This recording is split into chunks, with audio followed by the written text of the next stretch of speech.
কিংবদন্তির জন্য এই সুন্দর উত্তরীয় ও বায়োগ্রাফি বেশ শাড়ি ডিজাইন করেছেন our very famous fashion designer Biplab Saha. প্রথমেই আমাদের সম্মাননা প্রদান করবেন মীর মোহাম্মদ হেলাল উদ্দিন এমপি, আমাদের সবার পছন্দের সাবিনা ইয়াসমিন ম্যামকে সম্মাননা প্রদান করবেন। আমরা করতালের মাধ্যমে এই সময়টুকুতে আমাদের সবার মেমোরিতে রেখে দিতে চাই সারা জীবনের জন্য।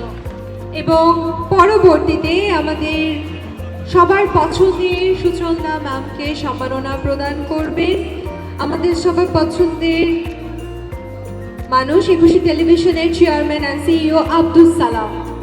একদম ঠিক, আমাদের এই শাড়িতে ওনাদের ছবি দিয়ে ওনাদের জীবনীকে খুব সুন্দরভাবে তুলে ধরা হয়েছে, ভীষণ এক্সক্লুসিভভাবে পুরো আয়োজনটি করা হয়েছে এবং এই সুন্দর ডিজাইনটি করেছেন ডিজাইনার বিপ্লব সাহা, যিনি সর্বদা এমন চমৎকার ডিজাইন করে মিডিয়া অঙ্গনের প্রতিটা মানুষকে সবসময় নতুন কিছু উপহার দিয়েছেন, নতুন চমক উপহার দিয়েছেন।